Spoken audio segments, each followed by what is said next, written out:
All right, hello everyone. I am Frazelma and I am teaching parents. If this is your first time, welcome. Glad you're here.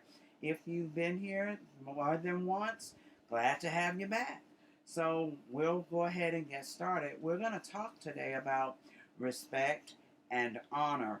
Before we get started, though, I do want to say this. Remember, this is teaching parents. So it's wonderful that you're watching, but you need to take the information that you're learning, what we're talking about, and apply it to your life. You have to start doing some of these things to become a better parent, to make things better for your child or your children. You actually have to apply what we're talking about. So I hope that that's what you all are doing, that you're applying this to your everyday life. Um, Now, again, we're going to talk about respect and honor today.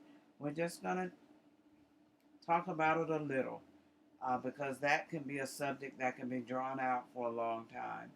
So I looked up the definition, and here is my paraphrase. To respect is a way of treating someone well.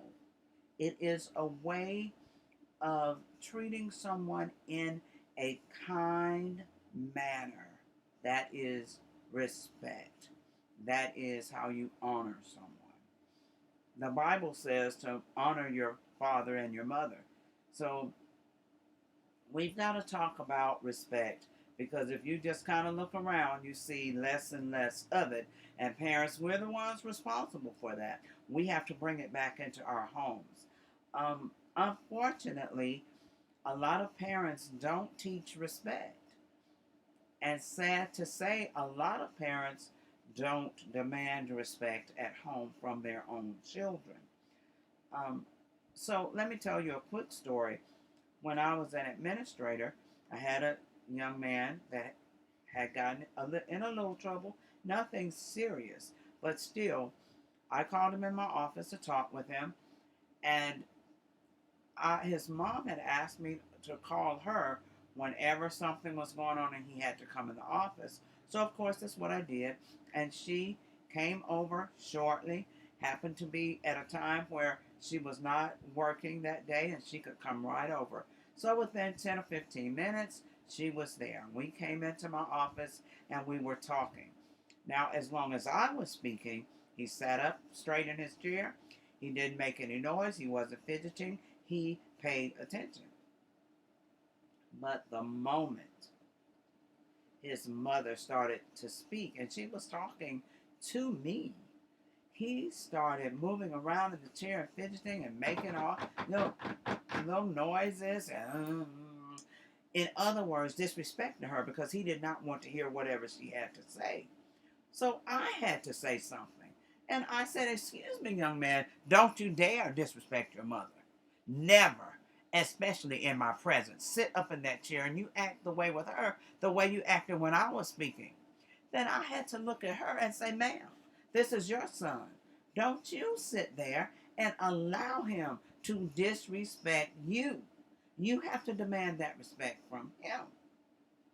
So, parents, do not just allow your children to disrespect you.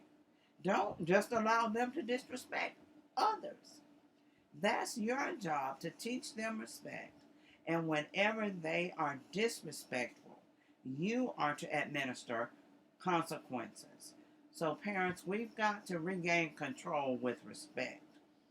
You need to make sure your child, is respecting you and others. Um, First, you teach them how to respect. That means you're going to have to show them how to respect. Now, if you're disrespecting everybody that comes across your path, you're disrespecting your parents and your siblings and your grandparents and everybody you meet, well, guess what? Your child is going to act just like you.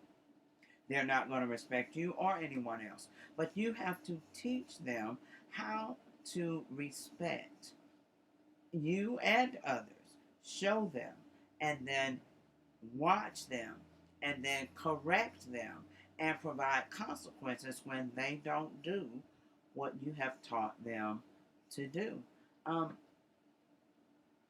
you have to teach them to respect you even when they don't like what you've said, even when they don't agree with what you've said. That does not give them the right to disrespect you. So they can't, be sassy and pop their necks and pop their mouth and all of this when you tell them to do something. No, ma'am, and no, sir. That brings on a consequence. Then you administer a consequence because now they're being disrespectful. All right? And these are things that you have to do consistently. These are things that you will have to do each day. Not once in a while. You administer the consequence whenever there's a reason to administer. So whenever they're disrespectful, something should follow. That's how they know not to be disrespectful. They'll learn how to control themselves, all right, and not be disrespectful to you. Also, you have to teach your child or teach your children to be respectful to their elders, to be respectful to those that you have approved can supervise them. Let's talk about the school staff. Teach your child to be respectful to the teacher because your child needs their education. Teach your child to be respectful to the teacher. Teach your child to be respectful to the administrators. Teach your child to be respectful to the school staff, even if it's the child nutrition employee. And they ask your child to do something in the cafeteria, your child should have learned from you how to be respectful to that person, even if it's the bus driver, because the bus driver is the supervisor on that bus. And the bus driver has your child's life in their hands while they're driving that bus. You should definitely want your child to obey the bus driver. If the bus driver says no walking on this bus when the bus is in motion, then your child should be the first one not to walk on the bus because you taught your child to obey and to be respectful. All right? So let me tell you another little story. This is about my own child. And yes, I definitely taught her respect. You respect your elders. You don't look down on anyone. You respect them. Whether it's the teacher or the custodian or the child nutrition person, whomever it is. It can be the classroom aide. Whomever it is, they are an adult and they are in a supervisory position at that school. You will respect them.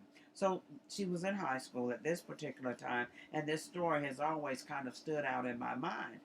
And I went to the school for a performance, one of her performances, and I arrived early. Not always, but this particular time, I was really early, at least 30 minutes before the performance started. So she and I were just kind of sitting around in the cafeteria area where the performance was going to be held. So while we sat there and talked, about her day and my day and, if she was ready for the performance, whatever. And the custodian, one of them, passed by and she stopped. And she had, her supplies, trash cans and everything. But she stopped and she spoke and I spoke. And she said, "Is this your child?" And I said, "Yes, ma'am, this is my daughter." She said, "Well, I just want to tell you how respectful she is because, she speaks when we see her first thing in the day. She's good morning. And if we say, 'How are you doing?' She has, she says, 'I'm doing fine.' She asks, 'How are we doing?' She's so respectful." And I said, "Well, thank you, because I was waiting to hear the report. Had you said anything other than that, she knew she would be in trouble." I said, "Now let me tell you, I'm an old school kind of parent." I said, "Because it takes everybody to raise the parent." I said, "If you ever see her out of line, doing something that a decent young lady should not be doing, saying something, profanity or whatever, being somewhere she shouldn't be, you have my permission to tell her that she's wrong. If she doesn't correct herself, then please make sure you try to tell me what happened, because I'll make sure that she gets corrected. It's almost as if the custodian couldn't believe what I was saying, because she was, as we would say, just a custodian. But she was an adult. She was in a supervisory position there at that school, because she was doing her job there. And my child had been taught that you need to respect adults, especially those at school, because all of them are there to be physically present and alert to take care of your needs and keep you safe. All right? So remember that, parents. Some of us, I don't know, we don't think that certain people with certain jobs at school have a right to tell our child what to do. But yes, they do. They have a right to be physically present and alert to take care of the needs and keep your child safe. So you need to remember to teach your child to respect and be obedient to what the staff is asking them to do. Now, don't get me wrong. You still need to teach your child about strangers. Stranger danger. It is for real. You need to teach your child, if this is a stranger, if this is someone out on the street, someone just randomly walk up to you in a store. That's a little different. But I'm mainly talking right now about teaching them to respect you at home first, and then the school staff. With all of that said, teach your child that at any time, if anyone says or does anything inappropriate, that's when they need to come to you. But they need to be telling you the truth and not creating some type of fantasy.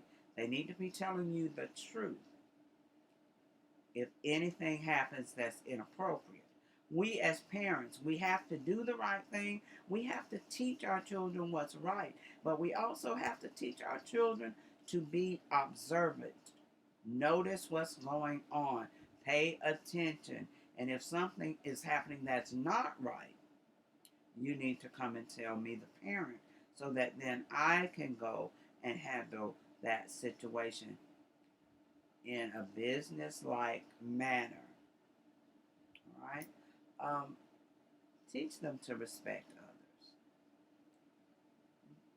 Don't teach them to be disrespectful. Don't teach them to treat other people whom you have given permission to supervise your child. Don't teach them to treat them in a bad way, in a disrespectful way. Just remember, we parents, we're the ones responsible. The teacher shouldn't be teaching your child how to be respectful. You are responsible for teaching your child how to be respectful. From a toddler on up, you should have been teaching your toddler how to be respectful. Right? So let's please teach respect. Let's teach them to respect us at home.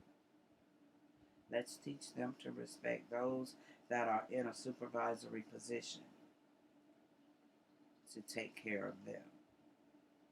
All right, that's Frazelma, teaching parents. Thank you again for joining us. That's all I have for this time. See you next time. Remember, we are changing the world, and we're starting at your house. We're starting with you.